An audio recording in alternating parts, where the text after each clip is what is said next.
Good evening. This is Akashvani. I'm Saira Mujtaba with the news at 9.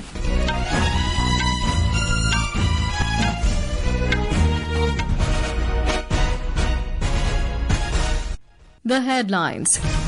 Government approves renaming of Kerala as Keralam.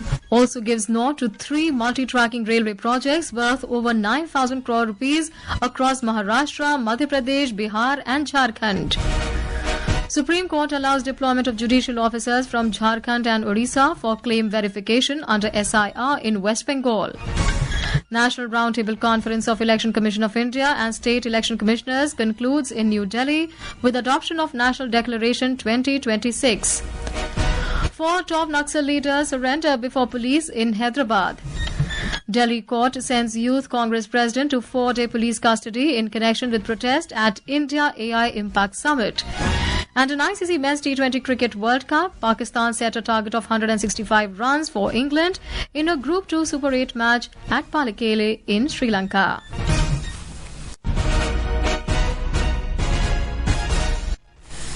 And now the news in detail. The Union Cabinet today reiterated its commitment to make Seva Tirth a global example of sensitive, accountable and citizen-centric governance.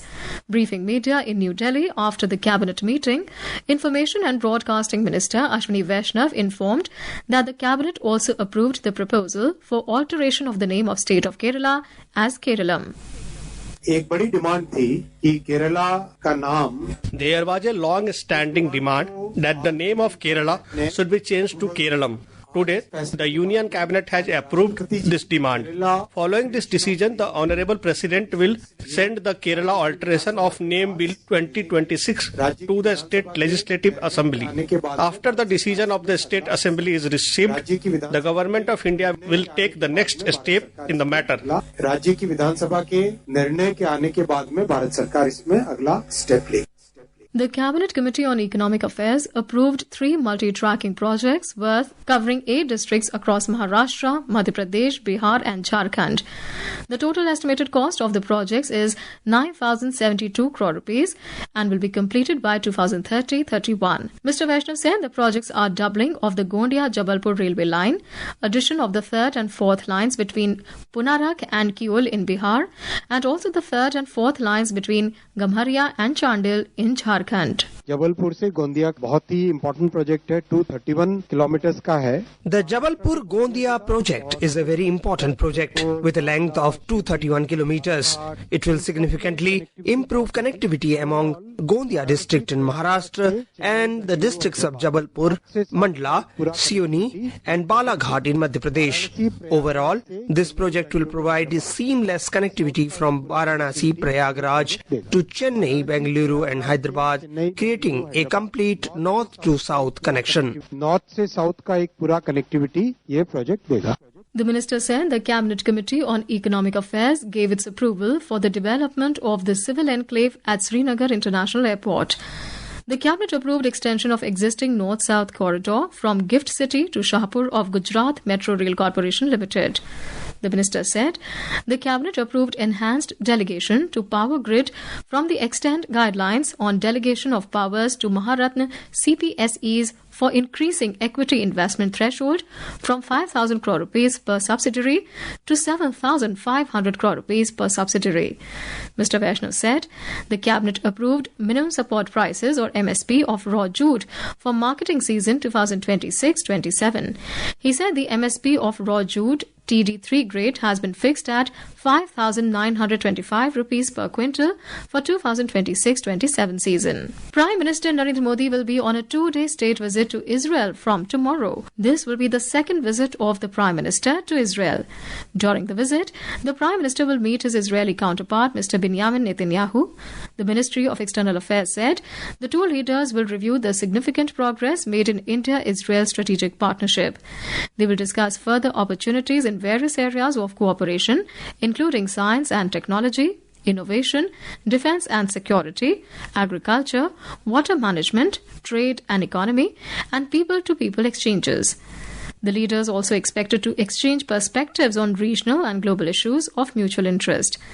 Mr. Modi will also call on President of Israel Isaac Herzog.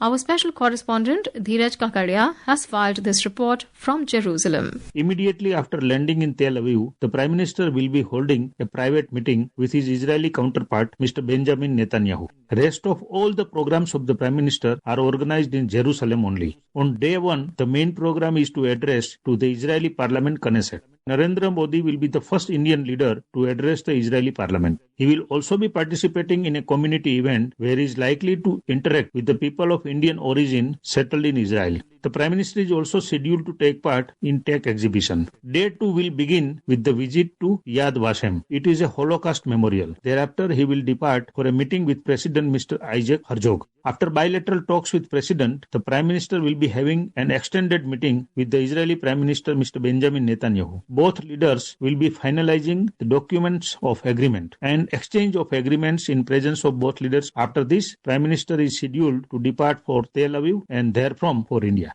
The Supreme Court has permitted the Chief Justice of the Calcutta High Court to deploy civil judges and requisition judicial officers from neighbouring Jharkhand and Odisha to deal with 80 lakh claims and objections under the Special Intensive Revision or SIR of electoral rolls in West Bengal. A bench headed by Chief Justice Suryakant took note of a letter from the Calcutta High Court Chief Justice stating that 250 district judges engaged in the exercise would require around 80 days to complete the verification process. Considering the time constraints, the Apex Court allowed the deployment of additional civil judges and asked the Calcutta High Court to seek judicial officers of similar rank from Jharkhand and Odisha. The court directed the Election Commission to bear the expenses for deploying officers from the two states. It also permitted the poll panel to publish the final electoral roll on the 28th of February and clarified that supplementary lists may be issued as verification progresses. The National Roundtable Conference of the Election Commission of India, ECI, and State Election Commissioners, SECs, concluded in New Delhi with the unanimous adoption of the National Declaration 2026. The declaration said, preparation of pure electoral rolls are the bedrock of democracy and transparent conduct of elections in an efficient manner strengthen democracy. It said, ECI and SECs will work together to synergize the laws relating to the elections to panchayats and municipal bodies with those relating to the elections to the parliament and state legislatures. Earlier today, in his address, Chief Election Commissioner Gyanesh Kumar emphasized on pure electoral rules. A time has come now where the much needed synergies between the Election Commission of India and the state election commissions should be achieved without fail and without any further delay. In this era of technology and fast-moving information, it is of utmost importance that all of us being constitutional bodies discharge our duties with a single goal, and that is we all should be collectively able to provide each and every elector of this country a pure electoral roll, transparent and maximum ease of voting. This is Akashvani giving you the news. For quick news updates round the clock, follow us on our X handle at AIR News Alerts. And for details of these stories and more, log on to our website www.newsonair.gov.in and download the News on Air app. Welcome back. You're listening to News at 9. In Telangana, 4 top Naxalite leaders today surrendered before the police in Hyderabad. In a blow to the Maoist leadership, Tipari Tirupati Devuji, Politburo member, Malla Raji Reddy Sangram, Central Committee member, Bade Chokka Rao Damodar, Telangana State Committee Secretary, and Nune Narsimha Reddy Ganganna, State Committee member, surrendered before DGP B. Shivadhar Reddy. The DGP handed over 25 lakh rupees cheque to each surrendered Naxalite leader. More from our correspondent. In a significant blow to the Maoist movement, CPI Maoist Politburo member Tippari Tirupati alias Devji surrendered before Telangana DGP Shivadhar Reddy today. He was accompanied by the other top leaders including Bade Chokka Rao, Malla Raj Reddy and Nune Narsimha Reddy. During a press conference, the DGP revealed that 591 individuals associated with the movement have joined the mainstream over the past 2 years. He noted that only 11 active members originally from Telangana remain underground, some of whom are already in discussions with authorities to surrender. The DGP credited this trend to the call for peace made by the Chief Minister Revanth Reddy during the Police Martyrs Memorial Day. He reaffirmed that the state government would immediately provide surrendered individuals with their designated reward and rehabilitation. Mankali Srinivas, Akashvani News, Hyderabad. A Delhi court today sent Indian Youth Congress or IYC President Uday Bhanuchib to 4-day police custody in connection with a protest at the India AI Impact Summit. Judicial Magistrate Ravi allowed 4 days of custody to the police to question Chib over his role in the AI Summit protest. Earlier on Friday, the police arrested Krishna Hari, National Secretary of Youth Congress from Bihar, Kundan Yadav, State Secretary of Bihar, Ajay Kumar, State President of Uttar Pradesh, and Narsimha Yadav from Telangana for holding a shirtless protest inside an exhibition hall at the summit. The protesters also allegedly engaged in a protracted scuffle with the security personnel and police staff deployed at the venue. President Draupadi Murmu called upon the private sector, philanthropists, NGOs and other stakeholders to join hands to build India as a healthcare destination and achieve the vision of Viksit Bharat 2047.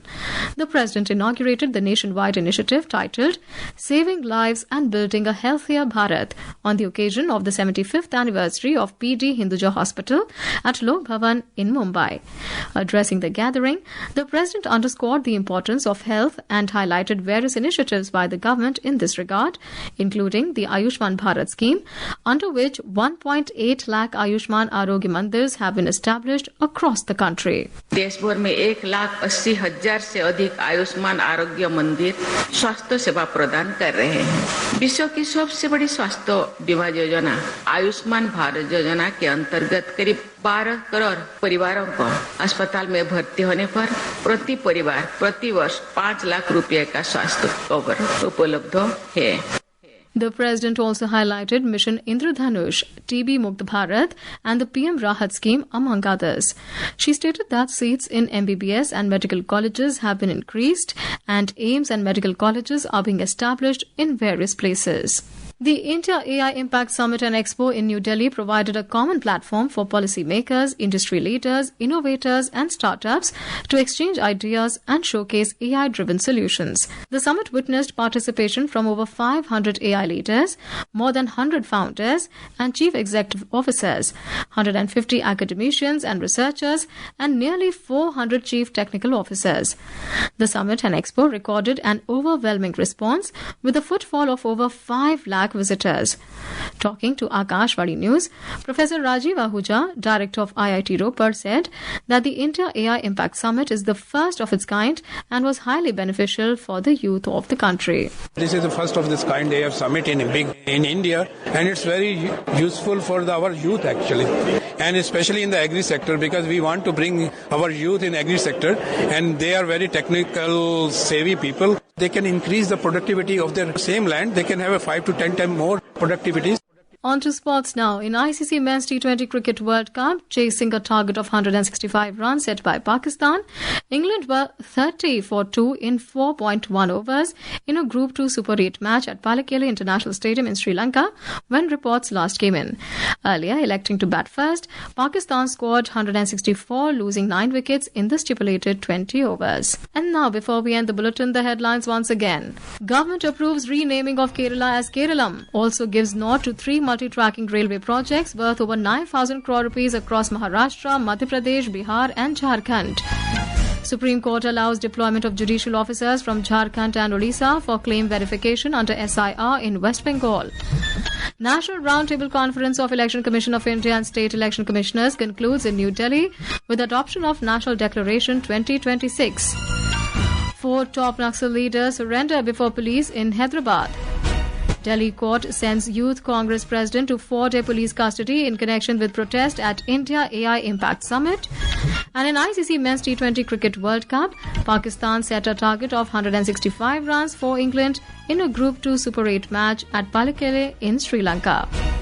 That's all in the news at 9. Good night.